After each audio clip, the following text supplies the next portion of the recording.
aquí, desde la calle Broadway. Estamos comenzando este momento con gente de todo el mundo y ese aplauso para recibir a la gente de España, a la gente de toda Europa, hasta la Argentina. Dios les bendiga a todos. Buenos días para los que están del otro lado, buenas tardes, buenas noches a la hora que me estés viendo según los diferentes usos horarios. Estamos viviendo unos momentos increíbles aquí, alabamos, adoramos y junto con toda la gente aquí presente, antes de transmitirte lo que creo Dios me dijo que te diga, quiero mostrarte lo que ayer ocurrió con nuestro equipo, con Misión Graneros. Estas son las primeras imágenes recién llegaditas. Ayer fuimos a un barrio de Santa Ana. Santa Ana es un barrio aquí relativamente cerca, donde hay mucha necesidad, mucha gente que no tiene acceso a lo básico. Y yo decía antes de comunicarnos, antes de transmitir al aire, que la gente del resto de Estados Unidos, los que viven fuera de la Unión Americana, consideran que en Estados Unidos no hay necesidad, no hay pobreza. Y siempre dice, ¿por qué no van allá? ¿Por qué no vienen a Venezuela? ¿Por qué no van a Argentina? Y sí, hemos ido a todos lados. El único país que nos faltaba era Cuba, y pudimos ir hace poco. Pero tampoco podemos negar donde Dios nos plantó. Y esta necesidad es llegar a gente que vive, a lo mejor, claro, no los vemos en condiciones de vivir bajo láminas, bajo tiendas, como pasa en nuestros países, porque aquí, más que mal, tienen su casita, pero algunos viven en casas rodantes, otros viven a veces 5 familias en una casita como esta. Viven 5 familias, me contaba Ítalo y el equipo, con una necesidad apremiante, gente que no se esperaba esta bendición, decían, nunca una iglesia había hecho esto. Y son imágenes que queremos mostrarte porque, aunque siempre va alguien a decir, no tienen que mostrarlo, no tienen que contarlo, esto alienta, esto inspira a que se pueda hacer en el resto del mundo. Las iglesias todas podemos hacer esto, por pequeñas que sean. Luego hicimos un evento donde se regaló juguetes, bicicletas, algunos juegos. El calor era intenso, está haciendo mucho calor en este momento aquí en Estados Unidos, especialmente en la costa oeste, California, y de igual modo nosotros queríamos servir a la gente, que nada nos detenga, y allí fue el equipo maravilloso. Yo digo fuimos, yo no estuve ahí de manera física, pero yo estoy ahí en la logística, la idea, con todo el equipo, y los que no van físicamente porque no pueden, porque trabajan, también estamos ahí con nuestra siembra, con nuestra semilla. Así que quería mostrarte esto y contarte de que no nos detenemos, especialmente aquí, a donde Dios nos mandó. La gente necesitaba un abrazo, necesitaba este calor, sentir luego de la pandemia que no tenemos miedo. Lo decíamos incluso durante la pandemia, en el momento más álgido del virus, salíamos, a pesar de las críticas de muchos, pero la gente nunca dejó de necesitar el afecto y el abrazo. Y como dicen que una imagen vale más que 1000 palabras, pequeño vídeo, cortito, que dura 1 minuto y segundos. Tras este vídeo, estas imágenes, ya viene lo que creo Dios me dijo que te diga esta mañana. Mirá. Esta es tu semilla, tu siembra. Gracias por sembrar, no solo aquí, sino en distintas partes del mundo. ¿Estamos listos? Digan conmigo, estoy listo. Hace muchos años, cuando yo era chiquito, leí una novela de Charles Dickens que literalmente me heló la sangre. Una vez te conté que mamá nos hacía leer a destajo, con voracidad. Las vacaciones de verano eran aproveche para leer, para instruirse, para mejorar su lenguaje, su verborragia, su dialéctica, para no tener falta de ortografía. Entonces leíamos, no había iPad, no había... El televisor blanco y negro era propiedad de mi papá, se encendía solo por las noches porque la lámpara calentaba y se podían morir los que trabajaban dentro. Eran unos cajones que yo estoy seguro que los actores dormían ahí. La cosa es que cuando llegaba el tiempo del verano, el descanso, las tardes, el decir, mamá, estoy aburrido, póngase a leer. Y leí todo lo que había, ensayos, ficción, novelas, hasta el diccionario, porque mamá nos tomaba examen de palabras difíciles. Entonces, en una de esas me tocó leer un libro que estaba allí, en la biblioteca de Charles Dickens, se llamaba Grandes Esperanzas, y uno de los personajes era la señorita Havisham, o Havisham, hija de un hombre rico. El día de su boda, a las 8:40 de la mañana, mientras estaba vistiendo Miss Havisham recibe una carta de su novio, una misiva, en la que dice que la abandona y que no se presentará a la ceremonia. No me olvido más de ese fragmento de la novela. No me olvido porque el libro tenía los dibujos donde la mostraba, y humillada y con el corazón roto sufre una crisis nerviosa, y a partir de ese momento vive sola en su ruinosa mansión Satie House, sin quitarse nunca jamás su vestido de novia, hasta que el vestido queda literalmente amarillo. Ella empieza a envejecer y nunca se quita el vestido. Además, detuvo todos los relojes de la casa a la hora exacta en que recibió la carta de su novio que la abandonaba, y esperó por el resto de su vida con el pastel sobre la mesa y ocultándose de todos. Y usó solamente un zapato hasta que murió, porque no se había puesto el otro en el momento que recibió la noticia. O sea, se congeló en el tiempo, congeló los relojes, se congeló ella. Y siendo ya anciana, Dickens relata que estaba lisiada por el peso de aquel disgusto emocional tan demoledor. Para ella era como si todo en la habitación, en la casa y en el mundo exterior se hubiese detenido. Y yo recuerdo que este libro, que leí cuando niño, tenía algunos dibujos sombríos de la novia, paseándose por la casa, espectral, inquietante, dibujos fantasmagóricos que solían asustarme mucho. Años más tarde, el director mexicano Alfonso Cuarón llevó su propia versión de esta historia de la novela al cine, a la pantalla grande, ¿no? Y la novia, cuando es joven, es interpretada por la mítica esposa de Tim Burton. La cosa es que la novela muestra cómo una herida emocional puede dejarnos anclados en un momento, que después ese momento se transforma en el pasado, detenidos en el tiempo, muertos en vida. Y se da de mucha gente que su vida emocional quedó anclada en un instante de su vida como Miss Havisham. Un instante, un punto de inflexión, un quiebre, un crack que nos deja a la vera del camino y no podemos avanzar.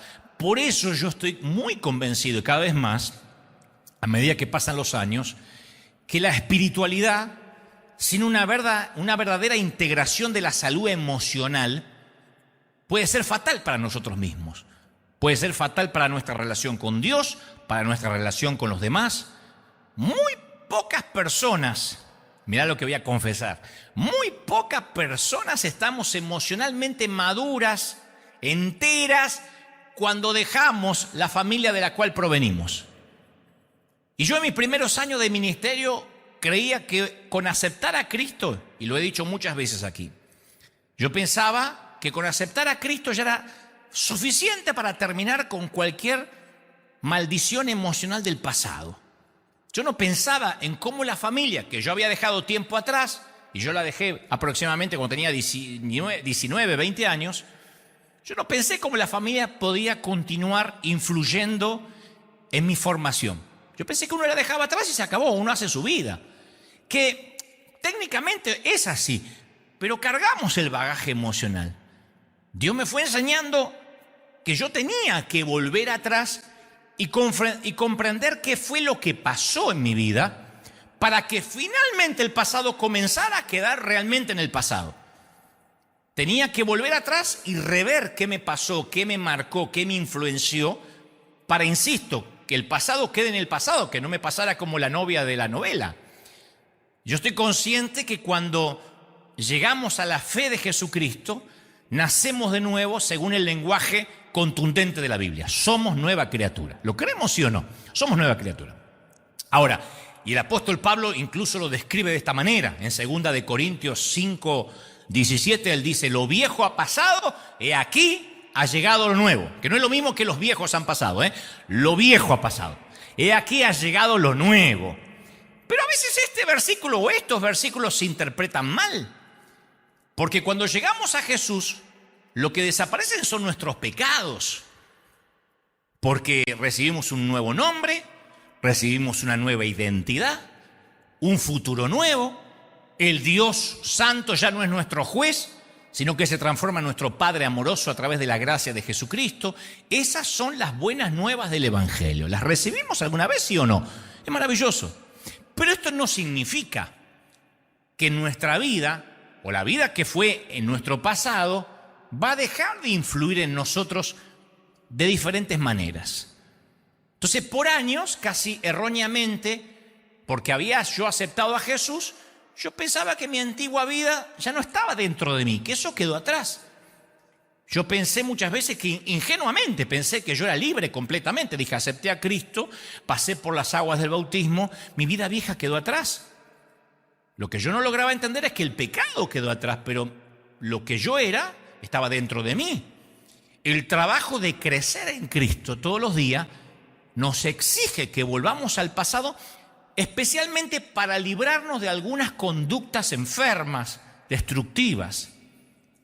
Por eso es que yo siempre insisto con que recuerdas de tu niñez, y hay de los que opinan, hablas demasiado de la sanidad interior, el pasado es pisado, quedó atrás, pero yo creo que a priori necesitamos conocernos a nosotros mismos, porque si no nos conocemos no podemos llegar a conocer a Dios.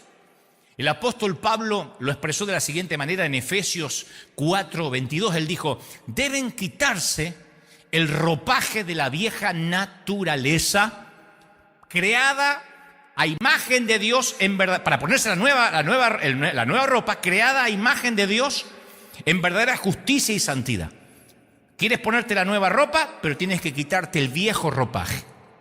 Y el secreto es que para quitarnos el viejo ropaje de la vieja naturaleza, tenemos que saber cuál es ese ropaje. Hay gente que dice, ¿y qué me quito? Y bueno, eso es lo que vamos a descubrir juntos. ¿Cómo nos vamos a poner la nueva vestidura si no sabemos cuáles son las viejas vestiduras? Hay gente que dice, yo no tengo que cambiar nada, ya Cristo lo hizo todo. Sí, desde el punto de vista de la redención. Pero hay cosas que después nosotros tenemos que crecer. Por eso es que vamos creciendo conforme a la estatura de la plenitud de Cristo. No hay magia, no hay ósmosis. Nadie sale de las aguas del bautismo y es puro y santo. Puro y santo delante de Dios, pero arrastra todo lo que lleva en su vida. Entonces es muy necesario que nos conozcamos. San Agustín dijo, Señor, permíteme, oró y dijo, Señor, permíteme conocerme a mí mismo para que luego pueda conocerte a ti. Y agregó, nadie puede conocer a Dios si no se conoce primero a sí mismo. Entonces uno tiene que hacer una introspección y decir, a ver, ¿cómo soy? ¿De qué ropaje me tengo que deshacer? Y la gran mayoría muere sin saber quién fue. Hay mucha gente que vive de manera inconsciente la vida de alguien más, o al menos las expectativas que otros tienen de él. Por eso es fundamental conocernos emocionalmente a nosotros mismos, cómo somos, cómo reaccionamos. Y como a la mayoría de los cristianos, a mí me enseñaron que no confíe en los sentimientos. Yo crecí en iglesias así. No se deje llevar por los sentimientos. Lo que menos atención le tiene que prestar. Porque los sentimientos son engañosos. Entonces yo pensé que sentir estaba mal. Que no tenía que sentir nada. Nunca se me ocurrió, de hecho, que Dios pudiera hablarme en el plano de los sentimientos. Si yo decía, sentí tal cosa, si lo sentiste no es de Dios, es del diablo. Porque uno si lo sentía es como que era engañoso. Entonces soy de una generación que negó el dolor, las pérdidas. Me cerré a los sentimientos año tras año y cada vez nos fuimos volviendo menos humanos. Nos transformamos lentamente en caparazones vacíos con una cara sonriente pintada sobre esa careta de hipocresía. ¿Cómo estás, hermanos? Bien, en victoria. Divorciándome sin casa, no tengo donde vivir, muerta de hambre, pero en victoria. Porque no estás en victoria. Entonces, es triste admitir que esto es el resultado de muchas enseñanzas en nuestras iglesias por años. Pero en mi caso, cuando yo me empecé a permitir sentir una plétora, una gran variedad de sentimientos, de emociones, incluyendo la tristeza, la depresión, el miedo, la ira, en mí se desató una revolución de la espiritualidad. Dije, por algo tengo estos sentimientos. Yo antes los reprimía.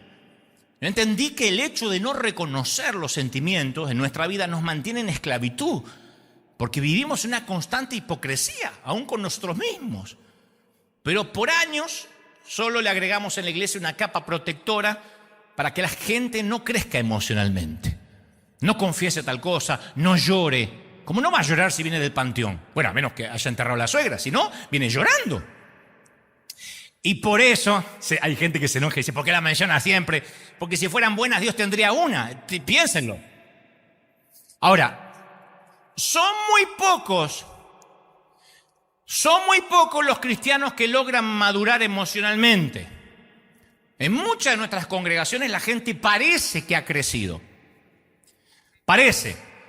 Pero son como el iceberg, que solo el 10% es visible a la vista humana. Después hay un gran trozo de hielo debajo de la superficie.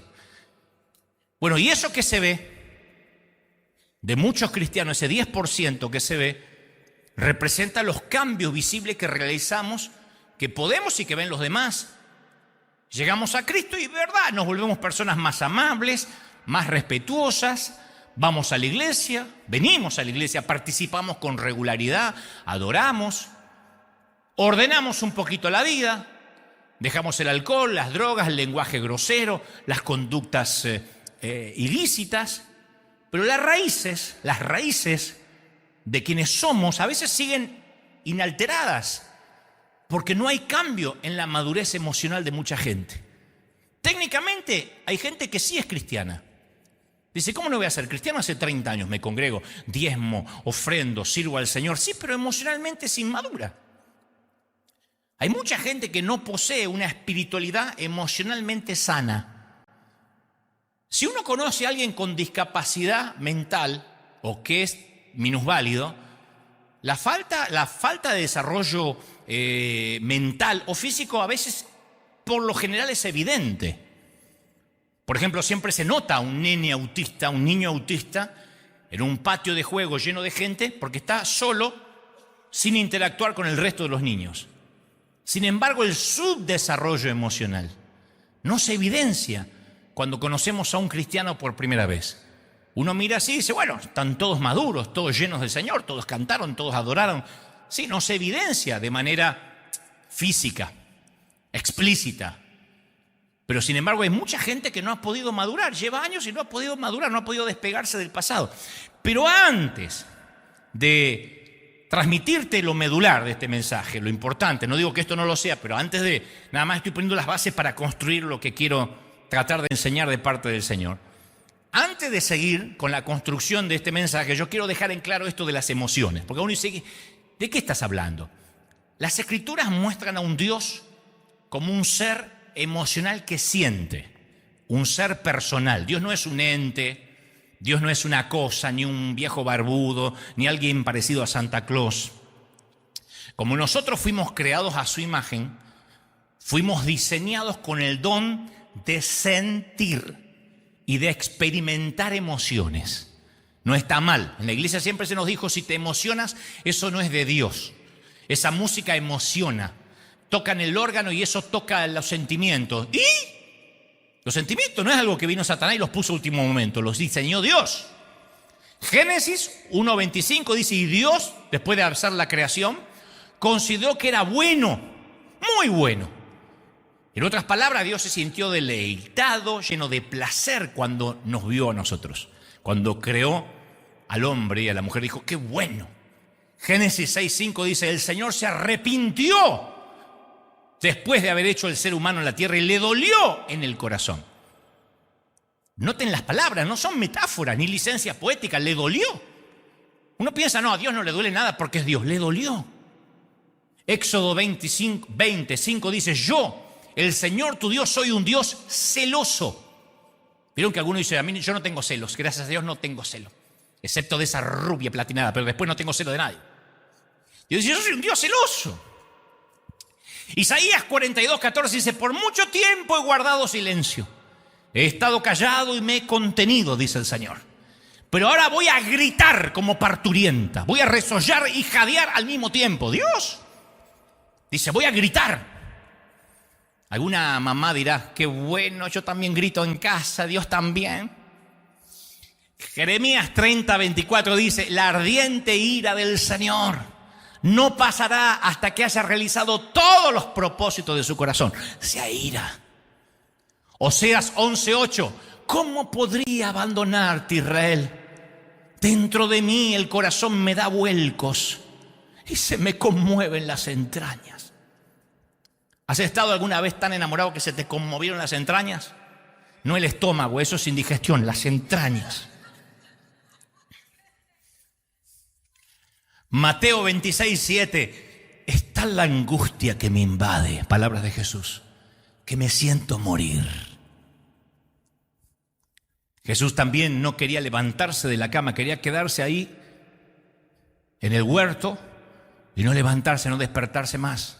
Marcos 3:5: Jesús se le quedó mirando enojado y entristecido. Enojado y entristecido. ¿Has estado en las dos cosas a la vez? Cuando decís me enoja y también me pone triste. Y él se enojó y se entristeció por la dureza de corazón de sus discípulos. Lucas 10:21: en aquel momento Jesús se llenó de alegría por el Espíritu Santo. Hay cientos de versículos que hablan de alegría, ira, enojo, entrañas conmovidas. ¿Por qué? Porque hemos sido creados a su imagen. Dios piensa, nosotros también pensamos. Dios se deleita, nosotros también nos deleitamos. Él desea, nosotros deseamos.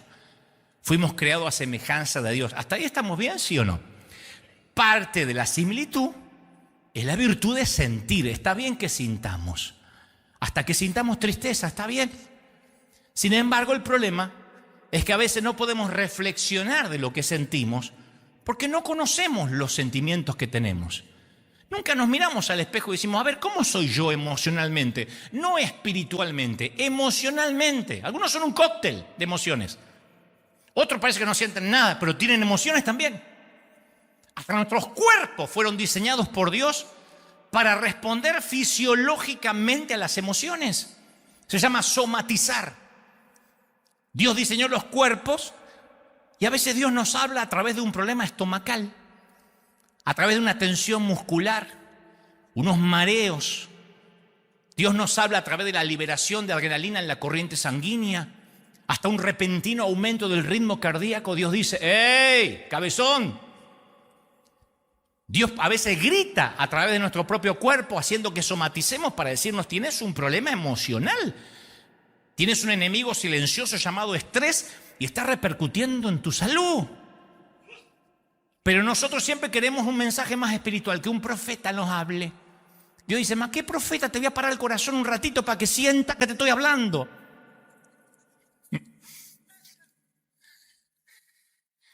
La realidad es que a veces nuestro cuerpo conoce más nuestros sentimientos que nuestra mente.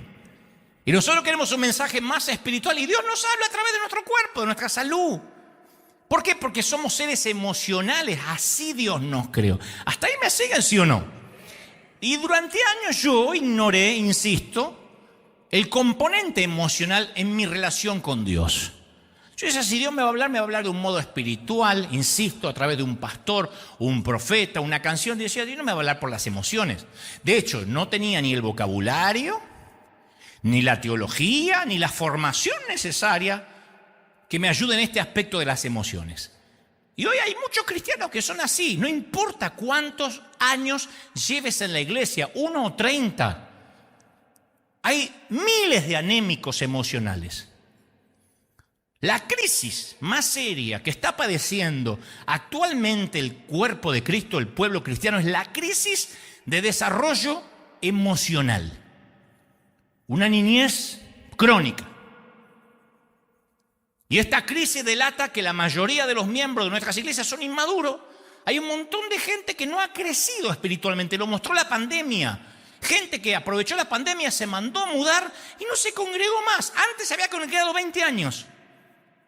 Un día vio que era lindo no congregarse y como no tenía bases, no apareció más por la congregación. Cuando todo se abrió, hay gente que no regresó a sus iglesias. Los pastores sorprendidos, es que eran inmaduros. Nunca entendieron por qué se congregaban. O iban porque servían, o porque estaba el chico que le gustaba, o porque se divertían. Son los que tienen cierta edad cronológica como creyentes, pero que la vida emocional no se desarrolló paralelamente. Como digo siempre, son la gente que viven preguntando en las redes con años de convertido. Ay, ¿se puede usar arete? ¿Me puedo poner uno en la nariz? Soy cristiano evangélico, ¿me puedo hacer un tatuaje, un tatú? ¿Puedo tener relaciones sexuales si nos amamos mucho, pero mucho? ¿Se puede bailar en la fiesta de 15? ¿Puedo mostrar el trasero en TikTok?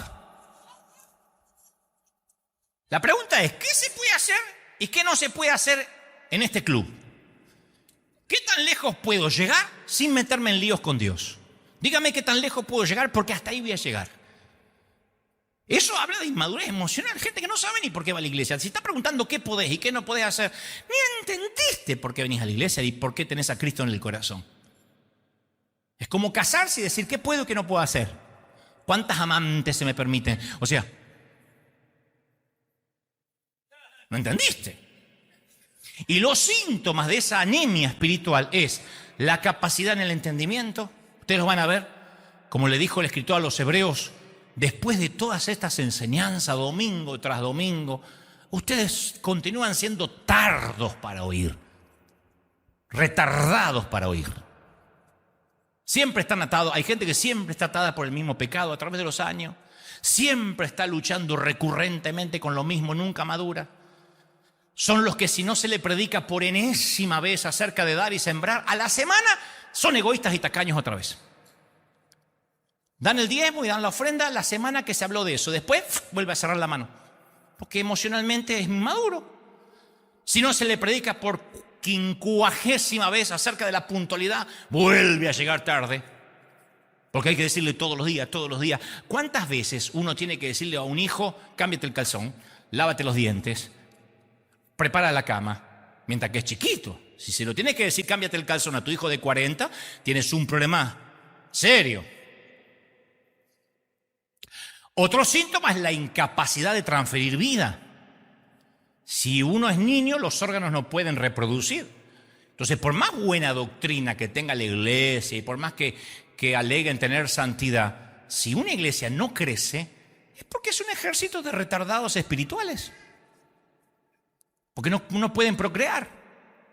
Y además dice la palabra, cuando solo uno se alimenta de leche y no de alimentos sólidos, el sistema inmunológico se ve afectado y expuesto a contraer todo tipo de enfermedades. Se atrofian espiritualmente. Otro síntoma, la incapacidad en la toma de decisiones. Es increíble ver la cantidad de creyentes que no dan pasos de fe, que no se atreven a casarse, que no emprenden, son pastor dependientes o líder dependientes, los que le dice el pastor, lo que les dice el apóstol. Parece obediencia, pero no es obediencia, es pereza disfrazada de obediencia. Entonces el maduro siempre tiene para dar. Da de sí mismo, de sus recursos, de su vida, de su tiempo. El inmaduro siempre viene a la iglesia para que le estén dando. A ver qué dan. A ver qué me puedo llevar. El maduro sigue la verdad. El inmaduro siempre está llevado por olas de doctrinas, de enseñanzas diversas. Siempre hay una nueva moda que lo confunde. Está mirando en YouTube el predicador de moda para ver, a ver qué es lo nuevo y qué es lo que se puede predicar para reemplazar lo viejo. El maduro sabe lo que Dios quiere de él. El inmaduro tiene una permanente falta de dirección. No sabe qué quiere con su vida, no sabe qué es lo que quiere Dios con él. El maduro dice, bueno, este año me doy cuenta que he visto mis errores, estoy dispuesto a reconocerlos, a superarlos en el poder del Señor. El inmaduro emocional siempre está girando en un círculo vicioso de pecaminosidad, de hábitos que nunca abandona. Siempre hace 30 años está luchando con la pornografía. No existía la pornografía y él ya luchaba hace 30 años. El maduro tiene convicciones personales sólidas, con base en lo que cree, en lo que aplica de la palabra. El inmaduro varía constantemente porque sus emociones son como una montaña rusa. No tiene una plataforma sólida, no tiene emociones estables. Entonces, mientras que el maduro tiene una creciente espiritualidad, el inmaduro espiritual no crece porque siempre vive en carnalidad, lee un versiculito, lee un salmito de tanto en tanto, un proverbio cada mes. Entonces, ¿el maduro qué hace? Influye en otros. El inmaduro, si tiene alguna influencia, es negativa, reparte chismes. Es un teléfono descompuesto que oye mal y vuelve a transmitir peor todavía de lo que oyó. Por eso, insisto, no se trata de la cantidad de años que tengas en la iglesia. Alguno puede alegar, yo soy cristiano desde hace 30 años. Pero a lo mejor en vez de ser un cristiano desde hace 30 años, fuiste 30 veces cristiano de un año. Ser 30 veces cristiano de un año es que viviste haciendo las mismas cosas por 3 décadas. Entonces no creciste. Y la madurez no es envejecer. ¿Cuántos viejos inmaduros hay? La madurez es una opción. Envejecer, envejecemos todos. Madurar es una opción. Crecer es una opción. Solidificarnos es una opción. Dicho esto, y comprendiendo la relación que tiene el crecimiento sano con la madurez emocional, ahora sí yo me voy a meter con lo medular de este mensaje y quiero que me prestes mucha atención. Al que está a tu derecha y a tu izquierda, dile, cabezón, presta atención. Dile, cabezón, cabezona si corresponde, presta mucha atención. Porque ahora viene lo medular. Dejamos en claro que Dios tiene sentimiento, nosotros también. Dejamos en claro la importancia y la relación de un cristiano maduro, espiritualmente hablando, con las emociones. Entonces, dicho esto, la espiritualidad emocionalmente sana consiste, a priori, en aceptar la decisión de Dios de hacernos nacer en una familia determinada. Yo lo menciono siempre. Todos nacimos en una familia determinada, en un país determinado, en un sitio preciso, en un momento específico.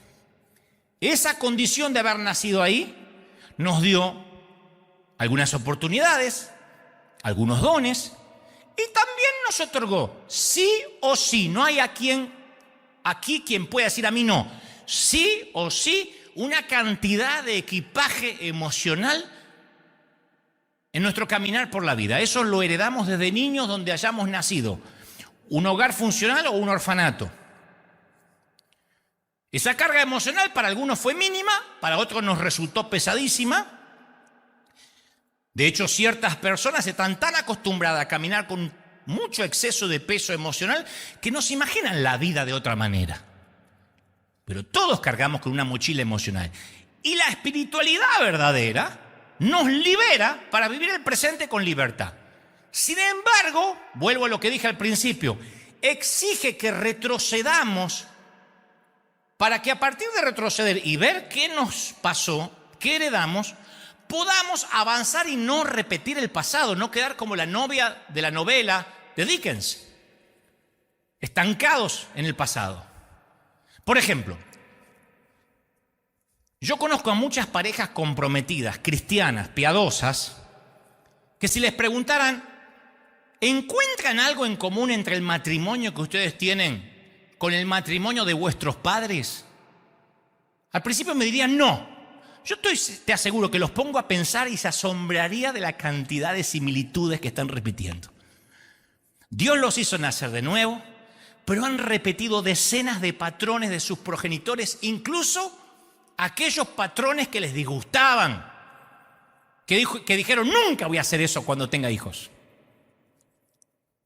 Como por ejemplo, ¿qué podemos repetir de nuestros padres? La forma en que manejamos la ira en casa, los conflictos, la manera en que tenemos para definir el éxito, el concepto acerca de cómo criar los hijos. Siempre se nos escapa, a mí en mi casa me criaron así, yo no tenía nada y ustedes que tienen. El concepto está ahí. La idea que tenemos acerca de las vacaciones, el placer, la sexualidad, el sufrimiento, aún la relación con otras parejas, todo viene en el paquete que heredamos cuando chiquitos. Eso no queda en las aguas del bautismo. Por lo menos cuando tiramos el agua no tiramos emociones, nunca. Todo eso lo forma nuestra familia de origen y las culturas de donde venimos.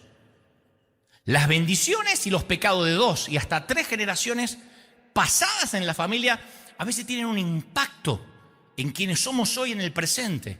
Ustedes dirán, pero Dios hizo las cosas nuevas, ya voy a llegar ahí. Dios nos exige dejar de lado los modelos pecaminosos de nuestra familia de origen para aprender a vivir a la manera de Dios. Eso es dejar el viejo ropaje. Fuiste salvo, pero tienes que dejar el viejo ropaje. Cuando la Biblia utiliza la palabra familia, habla de nuestros parientes de 3 a 4 generaciones. Significa, desde el punto de vista bíblico, Familia incluye a tus hermanos, hermanas, tíos, primos, abuelas, abuelos, bisabuelos, tatarabuelos, hasta mediados del siglo XVIII. Incluso las personas que abandonan el hogar y dicen, me voy a separar de la historia de mi familia, pronto descubren que su modo de vivir les sigue donde quiera que van. Repiten patrones del abuelo. Lo que ocurre en una generación se repite generalmente en la siguiente. Mira la carita que me pone diciendo, en serio, pará. Las consecuencias y las decisiones y las acciones que se toman durante una generación afectan a las generaciones siguientes, sí o sí.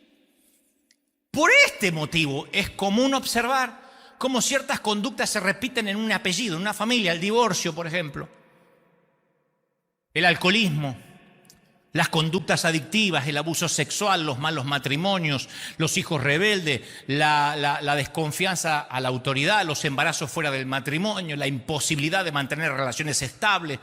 A veces es toda una familia que ha vivido el mismo patrón. Mirás para atrás y todos vienen viviendo lo mismo. Y los científicos y los sociólogos se ponen a debatir esto, lo han debatido por años. Dicen, si esto, a ver, ¿de qué es? ¿El resultado de la naturaleza, del ADN? ¿Que esto fluye por nuestras venas y no podemos hacer nada? O dicen otros, no, es el ambiente, es el entorno. Cuando cambia el entorno se terminó. O de ambas a la vez. La Biblia no responde esa pregunta. La Biblia dice que es una ley misteriosa del universo de Dios.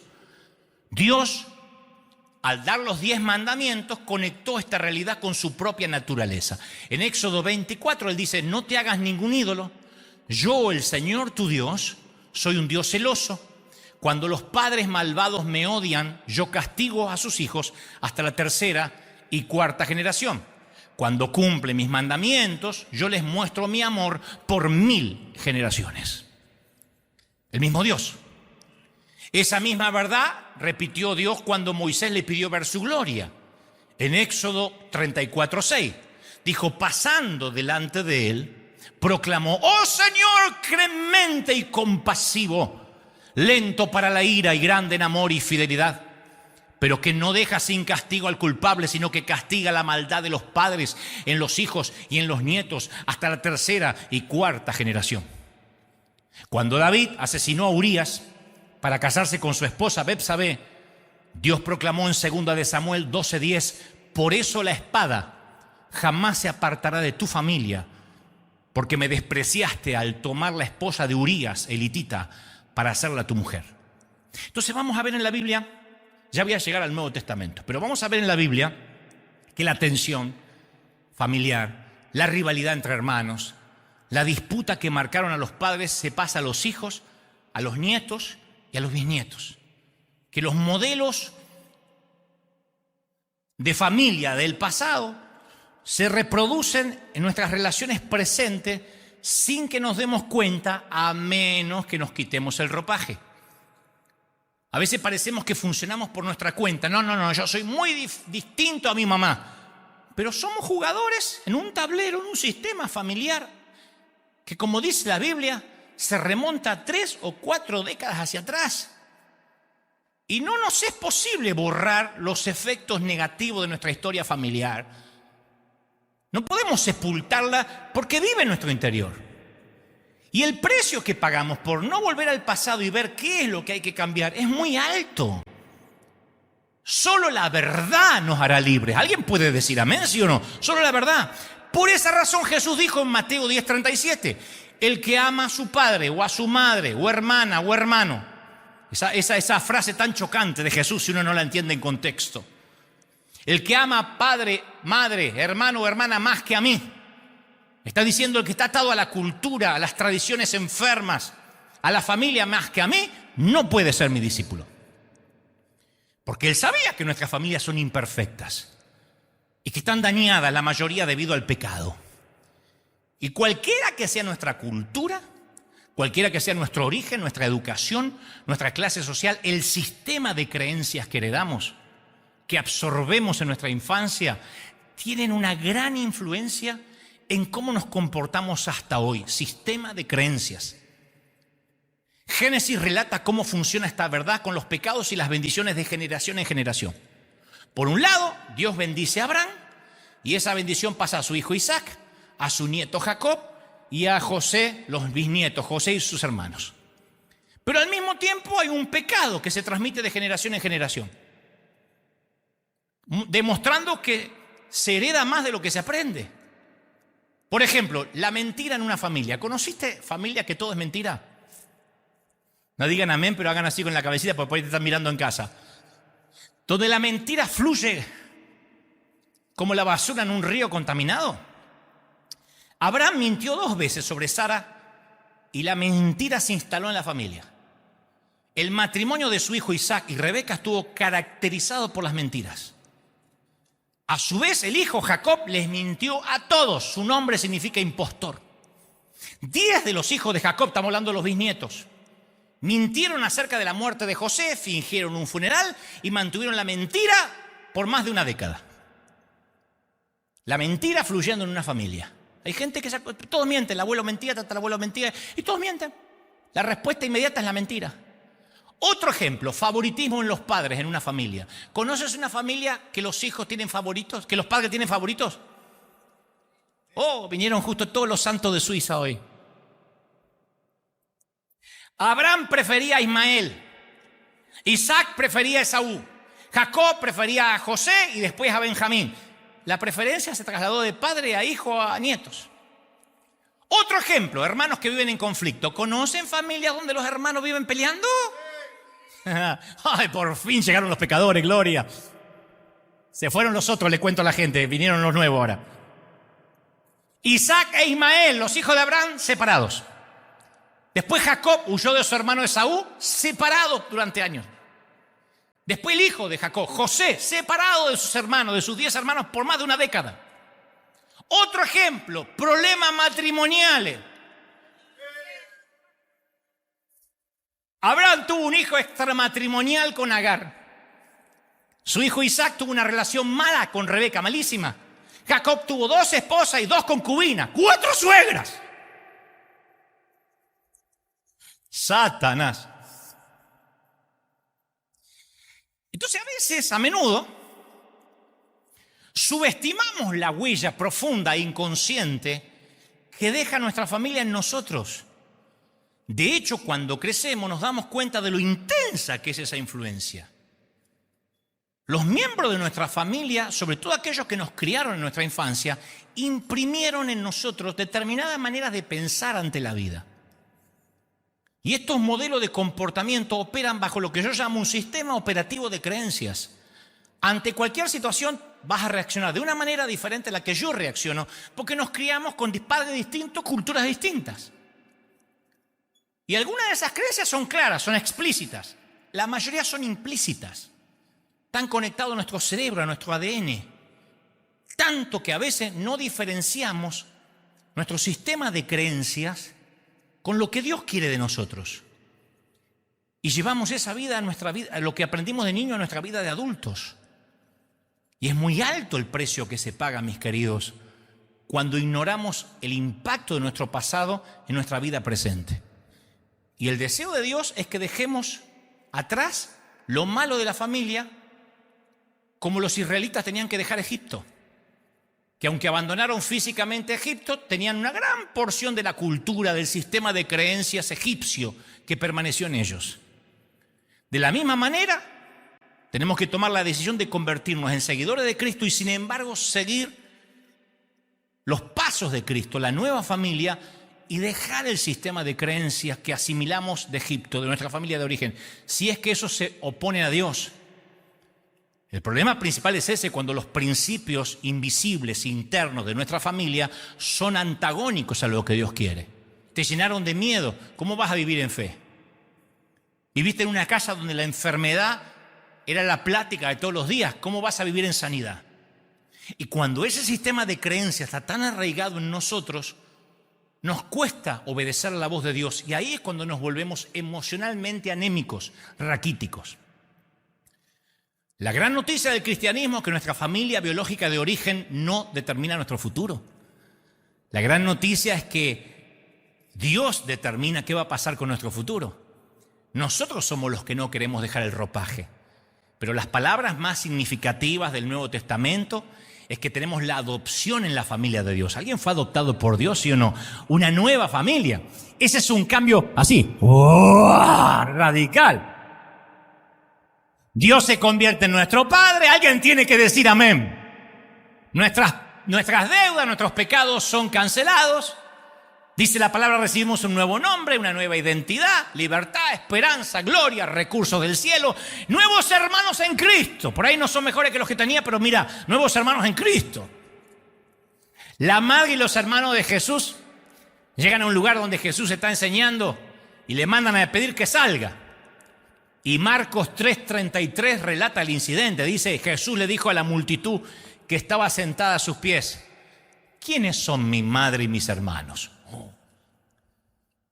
Y echó una mirada a los que estaban a su alrededor y dijo, aquí tienen a mi madre y a mis hermanos. Cualquiera que hace la voluntad de mi Dios, de mi Padre, es mi hermano, mi hermana y mi madre. Él no estaba deshonrando a su familia de origen, pero está diciendo ahora la iglesia es la primera familia. Es importante honrar a papá y a mamá, pero Jesús lo demostró, de hecho en la cruz. Le encargó al apóstol Juan el cuidado de su mamá estando en la cruz. Pero fue directo al pedirle a sus seguidores que primero fueran leales a él por encima de la familia biológica, cuando dijo en Mateo 10:37, el que ama a su padre y a su madre más que a mí, no es digno de mí. Yo te cambié de familia, te quité todo lo viejo. Por tanto, el discipulado implica dejar los hábitos y los modelos viejos, pecaminosos de la familia biológica, para ser transformados y vivir con los nuevos hábitos de la familia de Cristo. ¿Lo quieren de verdad, sí o no? Honramos a nuestros padres, honramos nuestra cultura, honramos nuestra historia, pero obedecemos ¿a quién? A Dios. Y el problema es que no analizamos la influencia de nuestra familia de origen, los acontecimientos devastadores de nuestra historia. El filósofo George Santayana dijo, el que no aprende del pasado está condenado a repetirlo. Por ejemplo, capaz que en tu familia el dinero era lo más importante, sea que lo tuvieran o no. Porque pudiste haber vivido bajo una lámina y el dinero era la seguridad. Ay, el día que tengamos dinero salgamos de acá. O pudiste haber tenido mucho dinero y el dinero era la seguridad. Misma información, las antípodas, uno y el otro. Pero el dinero era todo. Eso todavía está en tus genes si no cambias. Ahora es el crédito, ahora es la casita. Ahora es el lease, el auto. Cuanto más dinero tengo, más importante soy. Tengo que demostrar que lo logré. Capaz que en tu familia el dinero no era importante, sino el casarse y tener hijos. Desde chiquitita te dijeron, algún día te tenés que casarte, conseguir un buen hombre y darme como 8 nietos. Y desde chiquitita te viste como una máquina de hacer hijos. Y tú dices, no, yo ya me olvidé. No, está acá. O respecto a cómo manejaban los conflictos en tu familia. Te inculcaron que evites los conflictos a toda costa. Eso me inculcó mi papá. Mi papá me dijo, no tienes que hacer que la gente se enoje contigo. Siempre dé la razón a todos y te van a querer. Mira qué lindo consejo el viejo. Y yo les daba la razón a todos. Yo nunca dije no. Yo le decía sí a todo. Mi mamá decía, menos mal que no naciste mujer, porque habrías vivido embarazada. O respecto al sexo. En tu familia de origen te enseñaron que de eso no se habla ni se pregunta. Y aún siendo una niña, cuando un día te transformaste en mujer, es un día yo lo escuché en casa, éramos todos varones en casa, 4 varones. Y una vez vino mi sobrina y mi mamá salió del baño diciendo, la nena se convirtió en mujer. Y yo dije, ¿qué era ante un hipopótamo?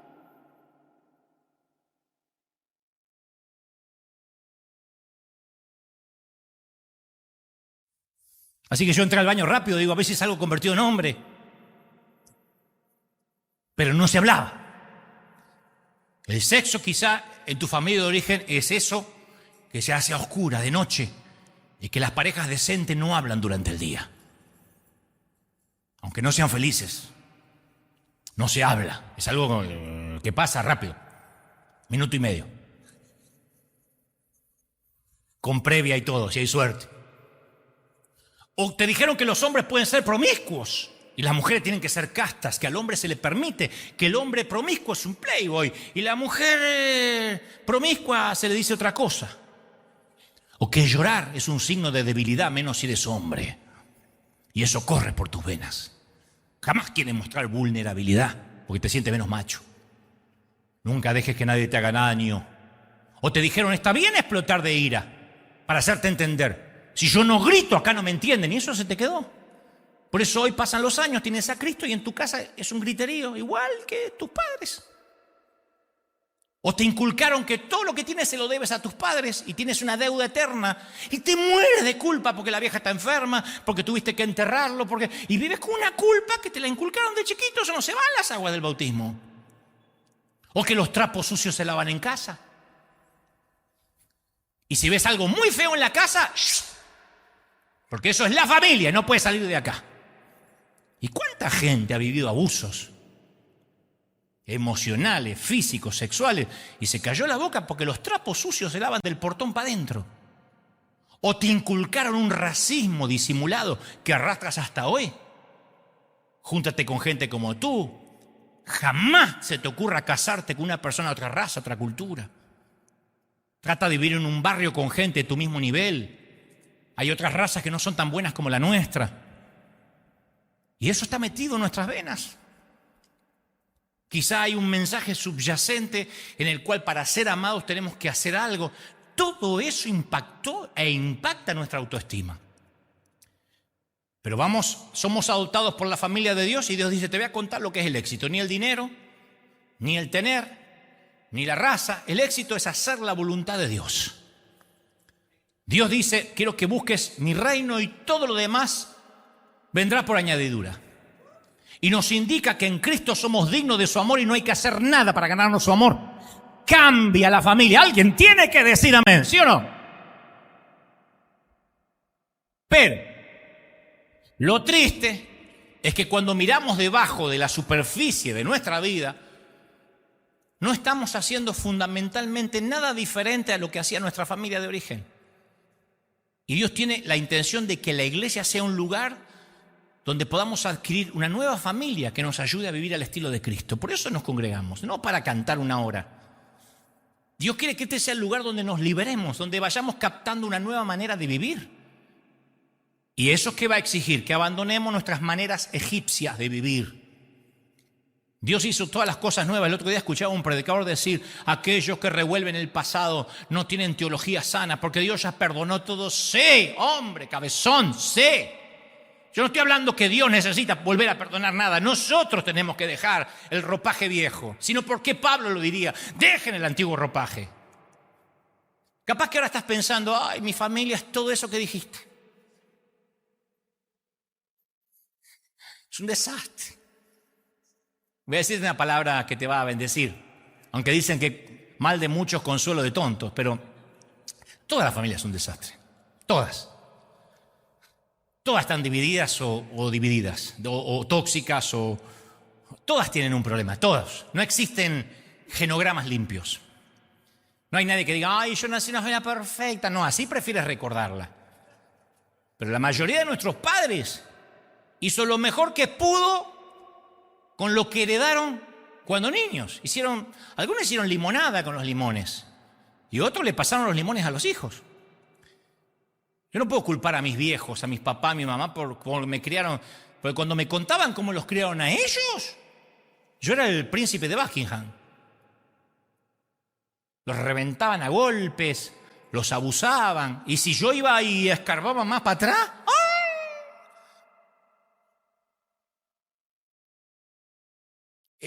el papá de mi mamá, cuando falleció, le aparecieron 4 viudas. Ninguna sabía la existencia de la otra. Porque mi abuelo tenía la siguiente filosofía: cásate con una mujer limpia, buena amante, buena amiga y callada, y fundamental que las 4 no se conozcan.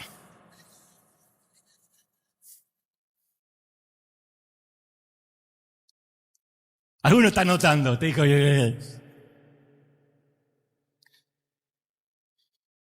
es probable que algunas de las cosas que nos hirieron y nos marcaron son el resultado de nuestras familias de origen, que nos transmitieron eso. Sin embargo, nos da miedo a veces sacar los secretos, decir, no, yo prefiero olvidarme de eso. No, tenemos la ilusión que si ignoramos a Goliat, dejará de gritar en nuestro valle de Ela. Pero las heridas tapadas nunca curan ni cicatrizan bien. Hay que destaparla, decir, ¿qué es lo que tengo que cambiar? Si no, vas a ser igual que tu papá, igual que el abuelo, por más nuevo nacimiento que hayas tenido. ¿Dios tuvo un plan al ubicarnos en nuestra familia? Sí. Pero mientras que más sabemos sobre nuestra familia, más sabremos sobre nosotros mismos y más sobre nuestras emociones. Y ahí vamos a tomar decisiones de cómo queremos vivir. Podemos decir, esto lo quiero mantener porque está bueno, son valores, son cosas lindas que heredé de mis padres, y esto no lo voy a transferir a la próxima generación porque esto dejaba mucho que desear. Para eso hay que ser realista. No podemos heredar todo y decir, yo agarro todo. No, hay cosas que yo no quiero repetir de mis padres, hay cosas que sí. Yo te puedo hablar de mi papá, de la cultura del trabajo, te puedo hablar de mi mamá, del histrionismo. Hay cosas maravillosas que yo heredé de ellos. Si no, Dios me hubiese hecho nacer en otra familia si todo estaba equivocado. Pero Dios me pone ahí para que yo tome lo bueno y me quite el viejo ropaje de lo malo. De manera que yo puedo ahora meterme en una nueva familia que me adoptó y decir, estos son mis hermanos, esta es mi gente. En 1972, Albert Juspe, un ginecólogo canadiense, un gran ginecólogo canadiense y científico además, inventó, mediante una dosis más reducida de hormonas, un combinado de estrógenos y gestágenos, una píldora para abortar. De allí surgió el llamado anticonceptivo de emergencia, o la píldora del día después, que a veces suelen recitar los médicos forenses ante una violación, por ejemplo. También se utiliza cuando alguien olvidó tomar sus anticonceptivos y entonces el método es abortivo, es la píldora del día después. No detiene el aborto al 100%, pero retrasa la ovulación. Y lo menciono aquí porque siempre pienso que hubiese sido bueno tener una píldora espiritual del día después, para que matáramos esa especie de embriones espirituales no deseados provenientes de relaciones pasadas de cosas muertas. Así es como nuestras relaciones en el pasado, algunas se destruyeron, tenemos que ocuparnos de destruir todos los efectos colaterales que resultan de esas infidelidades anteriores. La vida nos llevó por muchos momentos que queremos olvidar, pero el efecto colateral continúa. Entonces tenemos que buscar esos embriones, que es lo que estamos haciendo esta mañana, y destruirlos. Porque es descendencia de otra época. Es la descendencia de cuando éramos menos maduros emocionalmente. No podemos permitir que eso exista en nosotros. Interfiere con lo que Dios quiere hacer. Entonces, para que esos embriones del pasado puedan sobrevivir y no morir, hace falta que tengan alimento. Los embriones del pasado se alimentan con nuestras inseguridades, con nuestros miedos, repitiendo el patrón, y te van chupando la vida, la alegría, el entusiasmo, la exuberancia de los momentos lindos que deberías disfrutar, como si fueran garrapatas.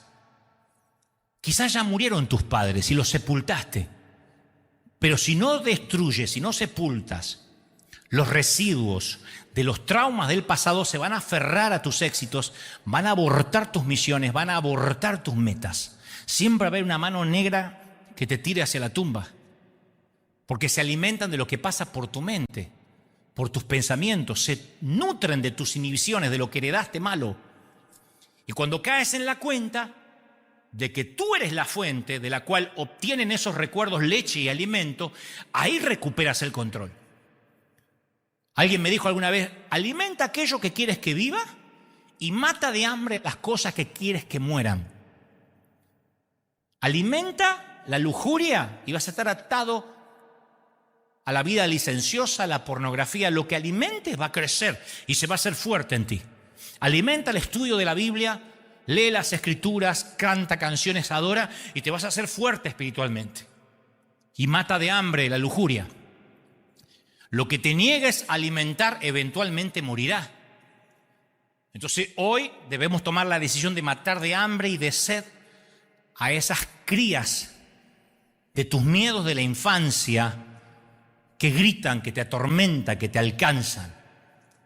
Recuerda que tú tienes el poder de la leche y el alimento. Y tú eres quien decide, porque se trata de tu mente, caramba. No podemos decirle, Señor, quítalo de la mente. Es tu mente, tú decides.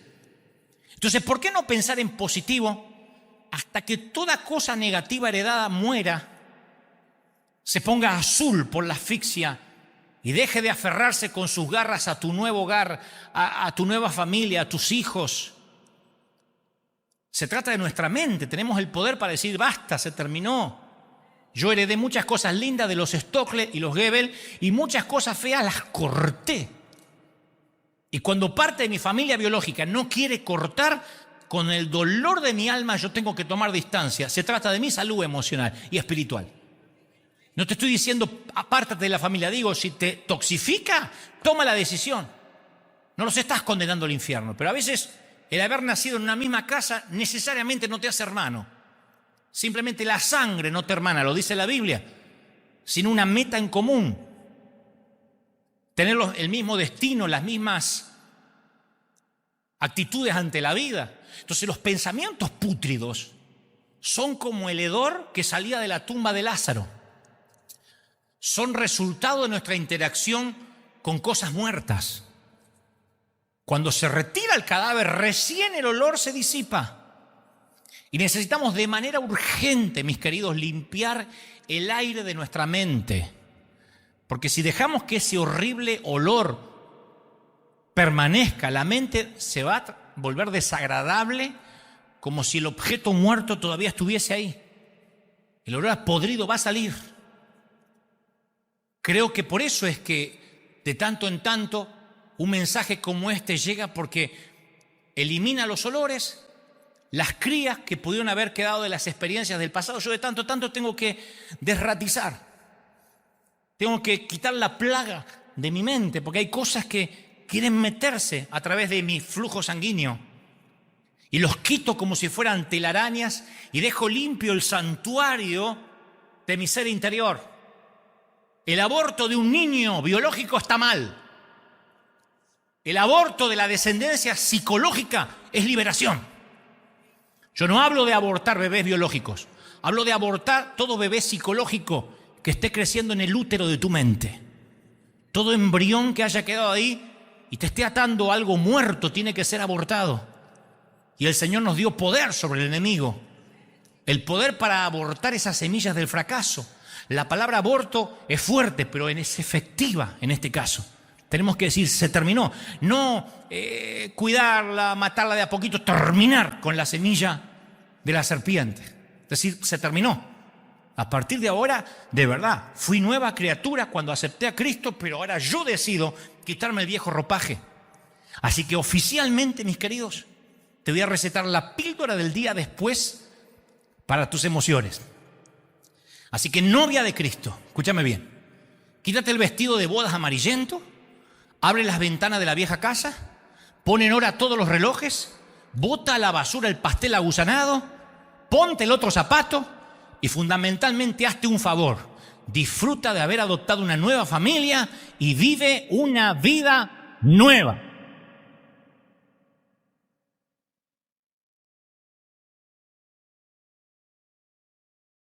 El Señor ha hablado hoy. ¡Aleluya! No, celebra al Rey de Reyes. Dale un aplauso al Rey. Dile, el Señor está sanando mis emociones hoy. Impresionante. Recibe. Vamos, habla. Este aplauso sella lo que el Espíritu Santo está haciendo a nuestros corazones esta mañana. ¡Uy! ¡Impresionante!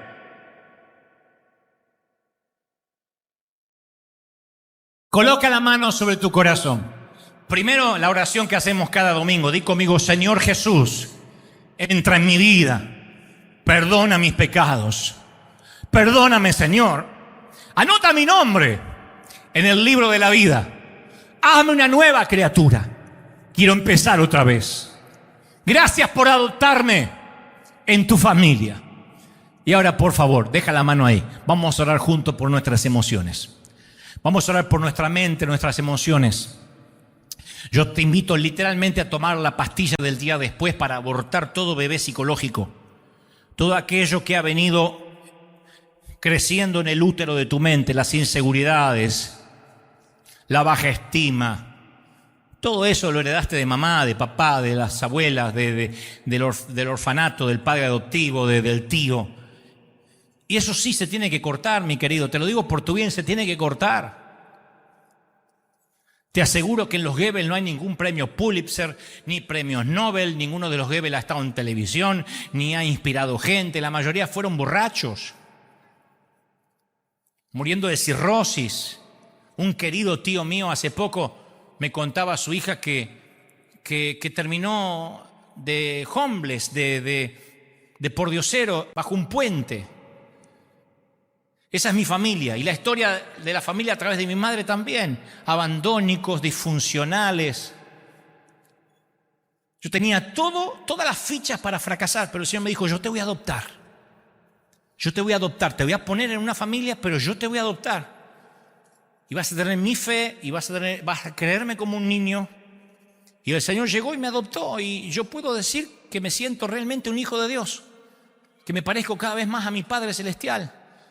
Mis padres biológicos hicieron mi fisonomía, marcaron mi niñez, pero mi vida adulta ha sido desde hace años marcada por el Espíritu Santo.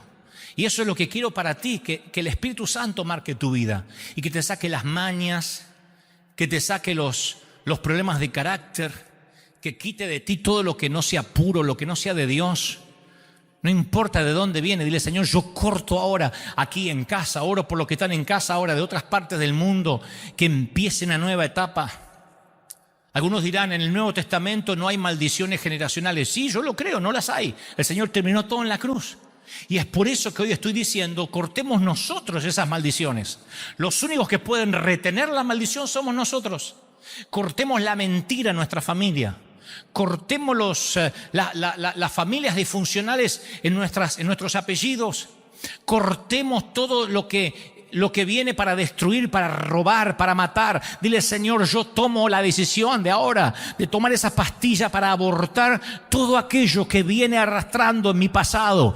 Yo voy a quitarme el vestido amarillento. Se terminó el luto y comienza la celebración. Dice el Señor: yo te estoy ministrando ahora, te estoy sanando. Te he traído para sanarte, dice el Señor. Nunca has podido ver tus emociones. Has estado ciego, has estado ciega a tus emociones. Y por eso has dañado lo que tocaste. Y por eso durante años todo lo que emprendiste fracasó. Y mi favor no ha podido estar sobre ti porque tus emociones te metían en una montaña rusa constante de estar arriba y abajo. Tu carácter te traicionaba. Pero hoy dice el Señor: yo pongo estabilidad sobre ti. Yo quiero regalarte el carácter de Cristo. El carácter de Dios. Recíbelo. ¡Uy! ¡Aleluya! Todos orando, todos. Estoy orando por familia, por hijos. Estamos cortando toda ascendencia para que nuestra descendencia, nuestro linaje sanguíneo sea bendecido, dice el Señor. ¡Uy! Vamos. Tomen esta pastilla ahora. Tomen esta píldora. Es una metáfora de decir corto. Ahora, toda ovulación fecundada por el enemigo se detiene. Toda fecundación del enemigo se detiene, se aniquila, se termina. Y todas las cosas, todas las cosas son hechas nuevas.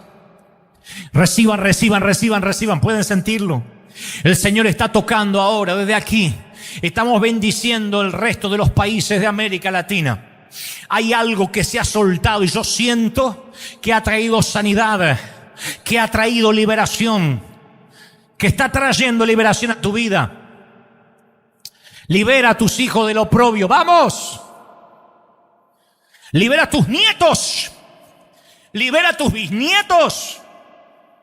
Estoy tan feliz de haber empezado una nueva etapa. Que los Goebbels serán diferentes a partir de mí. Que no importa qué haya pasado detrás, Dios me dice: si tú lo dejas, Yo no estoy en tu pasado, no me busques en él. Yo estoy en tu presente, yo estoy en tu futuro. Quítate el ropaje viejo ahora, quítate todo vestigio de Egipto y recibe una nueva armadura. Por eso que muchos no recibían una nueva armadura, porque el viejo ropaje no te permitía entrar lo nuevo. Dios dice, pongo una nueva paciencia sobre ti, pongo fe que no estaba. El fruto del Espíritu no se asfixiará. El fruto del Espíritu va a crecer, va a florecer, dice el Señor. Uy, ¿pueden sentirlo? Es impresionante. Aquí se está sintiendo algo impresionante en River. Y estoy orando para que esto se sienta en el resto de las naciones ahora, en tu hogar, en tu casa, frente al dispositivo, al televisor. Recibe ahora. Gente maravillosa. ¡Oh! Vamos, levanta las manos en señal de victoria. Dile, Señor, yo estoy siendo victorioso. He venido cargado, pero estoy dejando una mochila emocional. Me estoy yendo en bendición. Me estoy yendo próspero. Me estoy yendo bendito. Uy, más. Todo sistema de creencias cae. Sistema de creencias antiguos, viejos, cae. Ahora. Y a partir de desaprender, estamos listos a aprender lo que tú tengas, Señor. Oíste que fue dicho, mas yo te digo. Oíste por tus padres que fue dicho, mas yo te digo, dice el Señor. Oíste que te fue enseñado, mas yo traigo en ti una nueva revelación. Y esa nueva revelación, dice el Señor, te va a liberar. La verdad te hará libre. La verdad te hará próspero. La verdad libera las mentes, los corazones, el alma. Padre, recibimos ahora más. Tus emociones están siendo liberadas. Yo bendigo a los que lloran, bendigo a los que ríen, bendigo a los que gozan, bendigo a los que dicen, yo tengo un cóctel de emociones, me pasa todo junto ahora. Dice el Señor, yo te estoy regalando las emociones, te las regalé para que las expreses, las exacerbes, las saques a la luz. ¿Cómo te ama el Señor? ¿Cómo te ama princesa? ¿Cómo te ama príncipe? ¿Cómo te va a amar si en sus manos te tiene esculpido? ¿Cómo te ama el Señor? ¡Aleluya! Vamos, mantenga la mano en alto, ya casi nos vamos. Últimos minutos. Antes, yo bendigo tu entrada y tu salida. Tu acostarte y tu levantarte, tus horas de descanso, tus horas de trabajo. Te bendiga Dios en el campo y en la ciudad. Bendiga tu herramienta y tu arteza de amasar. Te bendiga Dios en las fronteras de ida y de vuelta. Te dé salud, viento siempre a favor. Estés por encima y no por debajo. Te ponga por cabeza y no por cola. La bendición de Deuteronomio te acompañe. Esté Dios sobre tus cosas, tu familia, tu hogar, tu presente y tu futuro, dice el Señor. Te bendice el Señor. Amén, amén y amén. ¡Aleluya!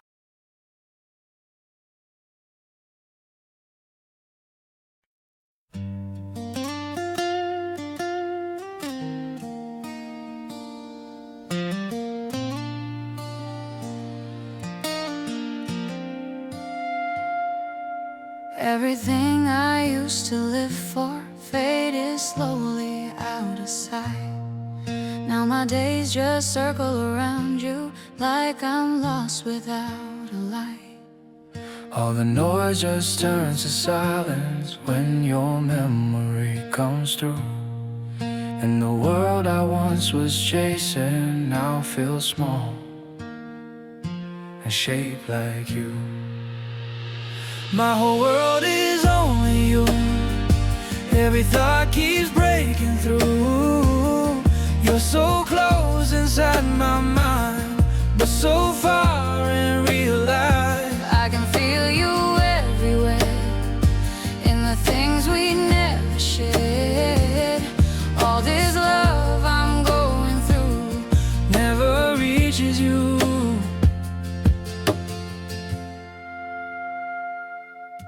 Every image feels so real now, like you're standing next to me. But the truth is in the silence, you were never to see. My whole world is only you. Every thought keeps breaking through. You're so close inside my mind, but so far in real life.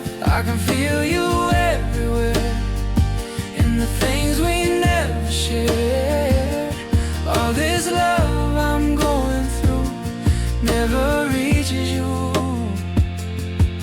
If you felt it for a moment, would it change the way you stay?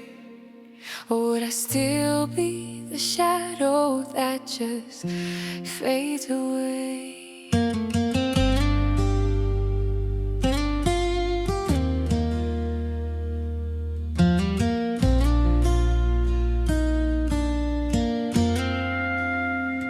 My whole